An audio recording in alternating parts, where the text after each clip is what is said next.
It's finally time, guys, to talk about my top 10 animated figures. Transformers Animated is, in my opinion, the best cartoon Transformers has ever had. I think it's also one of the best toy lines Transformers has ever had. These are the designs I grew up with. Granted, I didn't have many of these toys as a kid, but I wanted them so badly. And many of them are just brilliant, near perfect engineering with a style that's never been replicated in any way, shape, or form. These toys stand the test of time. Just absolutely incredible figures. And just know that this is just barely scraping the tip of the iceberg of the animated toy line. There's a lot of really good figures that I still don't own. Most of the Optimus Primes, Sentinel, Jazz, but these are the guys I have. These are the guys that I think are incredible. And we're going to go through it now, the top 10 Transformers animated figures in my personal collection. At number 10, it's the Toys R Us exclusive Ironhide. This guy is a remold of Cybertron Ratchet, and he is a rather spectacular remold at that. His vehicle mode I adore. To me, that is a perfect Cybertronian truck. I love the fact that it's kind of tank-like, very alien. It's wonderful. And then you look at the robot, and there's a lot of Ironhide here, but there's also a lot of just genuine charm and new energy, new looks, new thoughts of what Ironhide could be like. And that's in keeping with the fact that in animated, Ratchet was the grizzled veteran, Ironhide was the young guy, and G1 was the other way around. Ratchet was the young medic, Ironhide was the old veteran. I really love this very youthful smirk Ironhide has, and it helps that in the show, he's characterized as being a bit of a jerk. I mean, him and Wasp bully Bumblebee, and then later on, he's like boasting to Sentinel Prime, like, "Hit me with everything you got, sir." His whole name's Ironhide, literally just because he knows how to take a punch pretty well.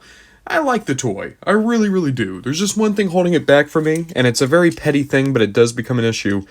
The knees do not peg in a good way.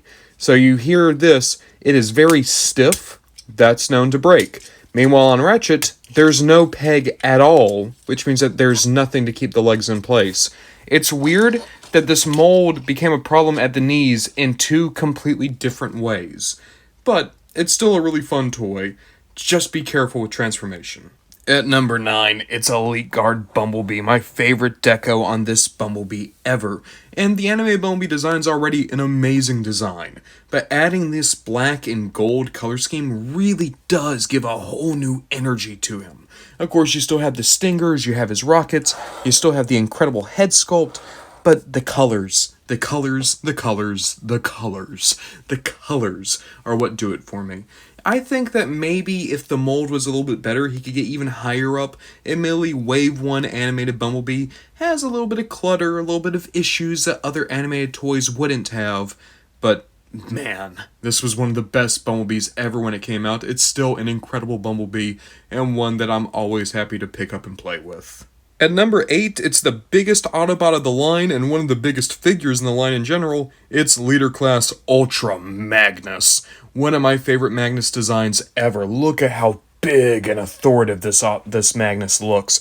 I mean, you look at him and it's like, yeah, that guy's a general. Yeah, that guy's probably the figurehead of a military dictatorship.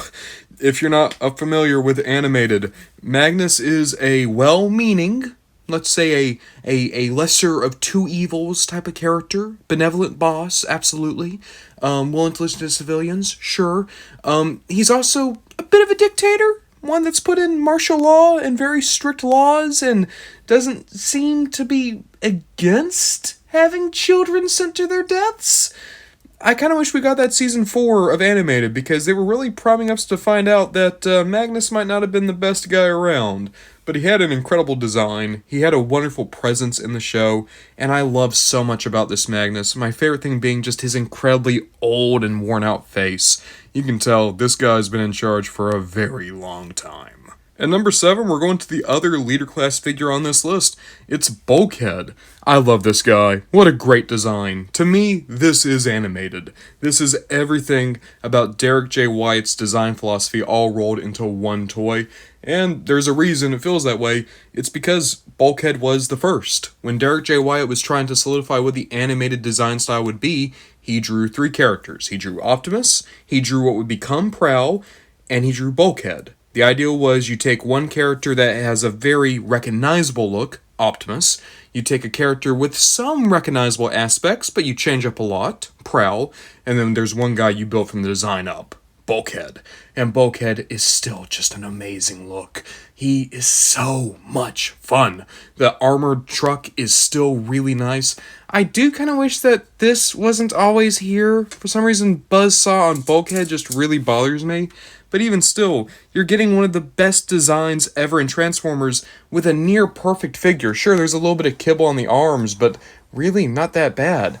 And if you got this guy complete, he comes with the Headmaster, which is even cooler. And my favorite thing is you push the button, he's surprised. It's great.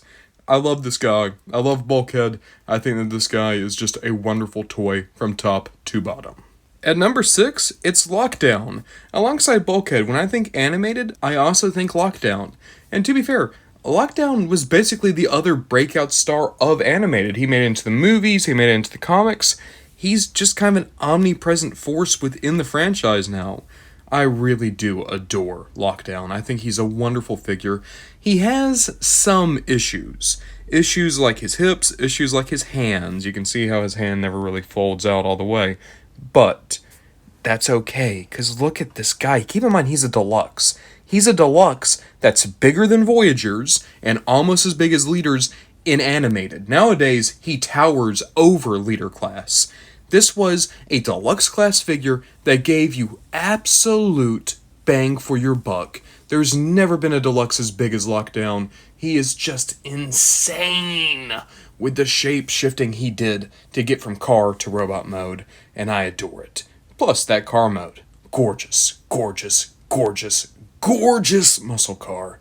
I love Lockdown, and in all honesty, I'm kind of surprised he only made it to number 6. I was thinking he was going to be top 3, but no, there's a couple of figures that I think are just a little bit better than him, at least for me.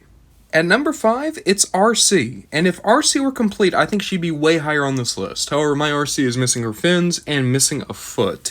To be fair, I rescued this one from a junkyard, and I think that she's actually in really great shape, all things considered. I love this Arcee, even if she's not exactly 100% complete, but even without the complete parts, she's still so good. The car mode is wonderful. One of the best car mode Arcees ever. Get her into robot mode, and this entire design, top to bottom, is just great. A wonderful reinvention of Arcee from G1. There are some issues, though. Aside from the easily lost pieces, there's also easily broken pieces. These hands of hers, be very careful putting the swords in and out, because there's a good chance that you're going to break the thumb off. That said, the figure looks so good in poses without the swords that I think it's okay. You're going to get one of the best Arcees ever, and one that I think really inspired a lot of Arcees going forward. So, give a little bit of credit to her. Oh, people might burn my house down for this one.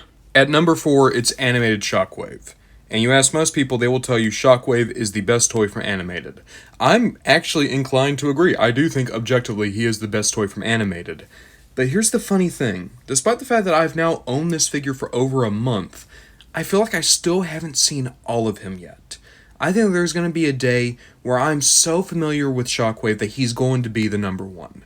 But for right now, I think I still have a lot of new toy bias towards him. I'm still discovering little pieces of him. I'm still falling in love with him all over again. This is a toy that I wanted for nearly 20 years. And now that I have him, he's perfect. He's better than perfect. This is a holy grail that proved to be worth the wait. And that's so amazing as a collector. To go so long without a toy and then find out, yeah, it was good that you waited for this one. But it also means that I need to take it a little bit slow. That's the reason why he's not had his Sunday Shockwave yet. I still want to really understand this guy. I still want to really just absorb everything about him. Because this was special. His tank mode, his crane mode, long arm prime, Shockwave, all these modes, this character, this design, this story. This was amazing. And it dripped everything about animated that made it great. At number 3, it's Ratchet. And I can't really explain to you why. I guess what you should know is my favorite Autobots of all time, right? Cliffjumper, Elita 1, they're the big two. Arcee right behind them. Ratchet's honestly on my Mount Rushmore, I think. I've always loved Ratchet. I love Prime and IDW, but the character that made me fall in love with Ratchet was animated. And I do think that out of all the Wave 1 Autobots, Ratchet came out the best. He looks just like his cartoon design, he had all his tools, the ambulance mode is perfect, the articulation's great. He does have one of those annoying spring-loaded gimmicks that a lot of them had, if you take the elbow, right? And it's like, boom.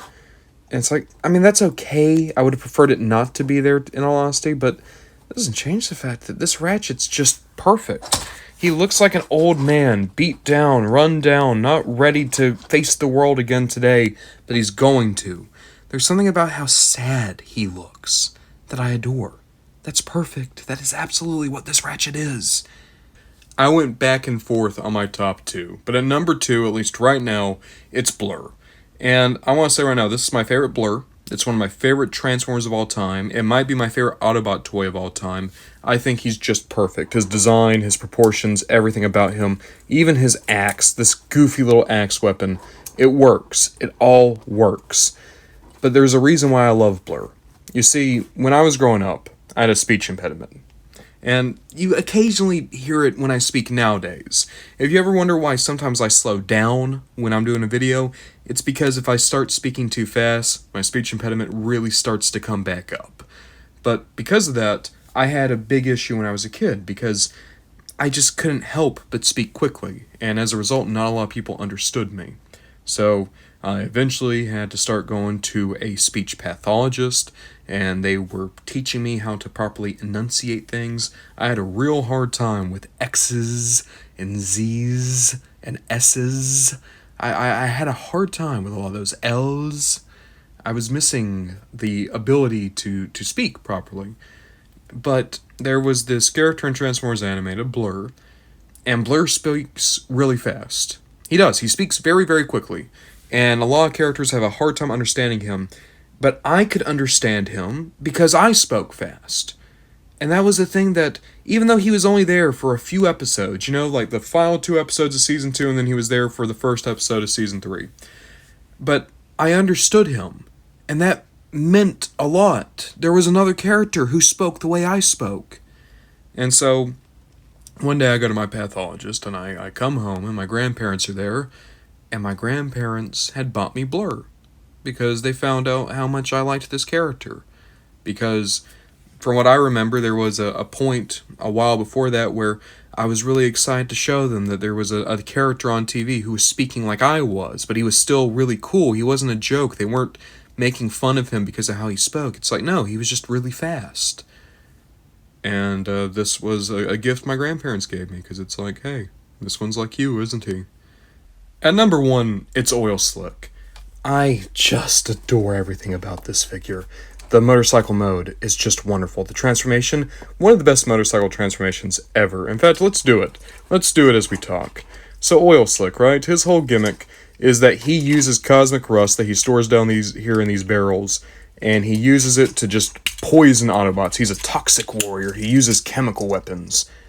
But the reason why I like Oil Slick so much, I've gotten into this before.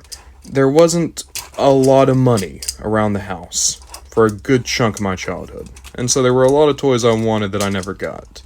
And there was a birthday I had where birthday was a bit sparse.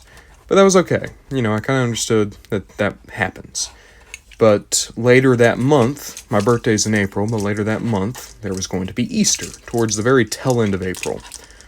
And so, my mom, as an Easter gift, because she didn't have the money to get me a birthday toy, she looked at the list of things that I wanted, and she said, hey, I can afford this one. So she got me Oil Slick, and by the way, look at this motorcycle mode. How sick is that? With the ram skull?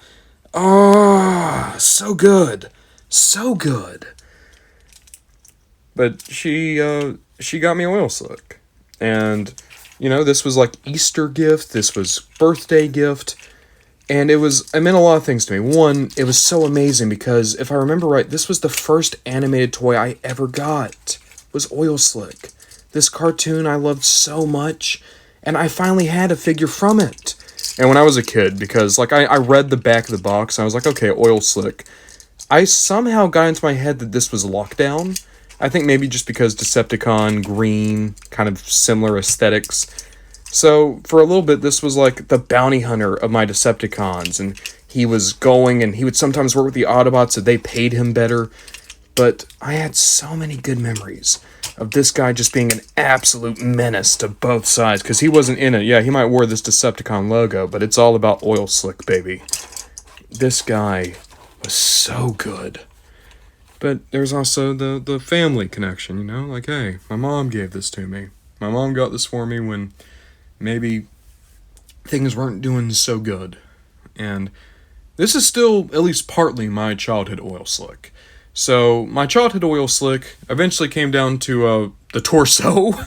The arms and legs I took off of badly damaged Oil Slicks and put onto my own. So, Oil Slick is a Frankenstein of other Oil Slicks, but I think that this is still my childhood toy. I mean, that head, that dome, that torso, the center of it, the heart of the figure is still my childhood Oil Slick. Transformers Animated was a cartoon I really loved as a kid. It was a cartoon that, when things were getting bad, I could watch and it would make me feel okay. It made me feel like things were going to be fine. I can't tell you how excited I was to wake up early Saturday morning and go and just watch the episodes. It meant a lot to have that show. When it was a period of my life in which there was a lot of unease and a lot of uncertainty, and a lot of bad stuff was just over the horizon, and when it came quick, it came hard, but this was a show that gave me joy. It gave me happiness. It made me have fun. And I didn't get to have a lot of animated toys as a kid, and I'm not complaining about that, but that made the few I had even more special. Blurr and Oil Slick, man. I love my Shockwave, I love my Ratchet, I love my Magnus, I love all these guys I showed you, and I loved everyone that I didn't even put on the top 10. This is an incredible toy line that did no wrong in my eyes. But I could get rid of every single one of them, but I couldn't get rid of these two. These are childhood, man.